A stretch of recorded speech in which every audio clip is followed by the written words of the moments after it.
ऐबते छलियै ना चंदन घसते छलियै ना ओ ऐबते छलियै ना यो चंदन घसते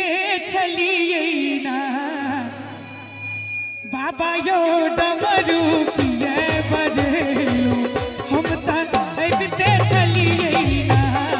बाबा यो डमरू किए बजेलो हम तक ऐबते छलियै ना ऐबते छलियै ना चंदन घसते छलियै ना ऐबते छलियै ना चंदन घसते छलियै ना भोला यो डमरू किए बजेलो हम तक ऐबते छलियै ना बाबा यो डमरू किए बजेलो हम तक ऐबते छलियै ना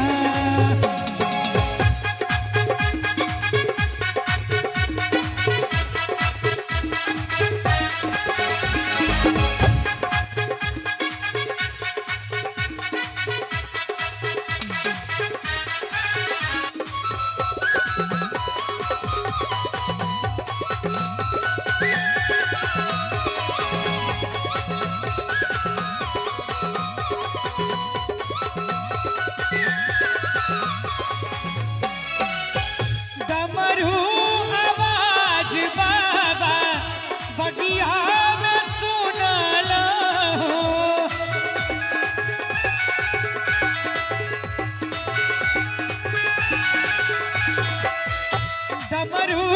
आवाज बाबा बगिया में सुन लो फुलवा लोढ़ते छलियै ना यो फुलवा लोढ़ते छलियै ना भोला यो डमरू किए बजेलो हम तक ऐबते छलियै ना बाबा यो डमरू किए बजेलो हम तक ऐबते छलियै ना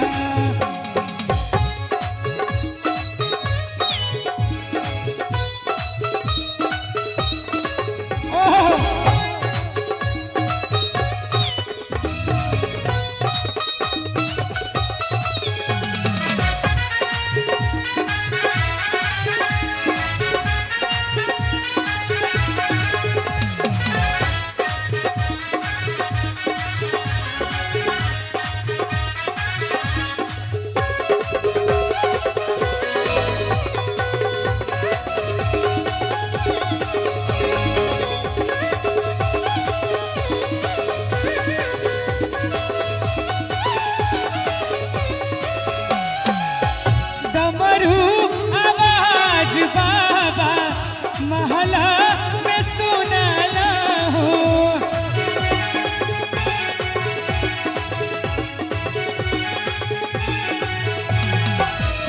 डमरू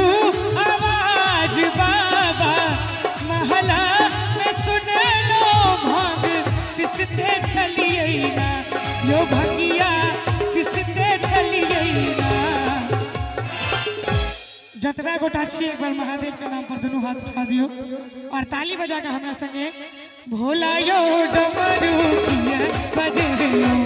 हम त ऐबते छलियै ना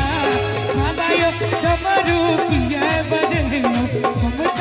ऐबते छलियै ना बाबा यो डमरू किए ऐबते छलियै ना बाबा यो डमरू किए बजेलो हम त ऐबते छलियै ना कहियो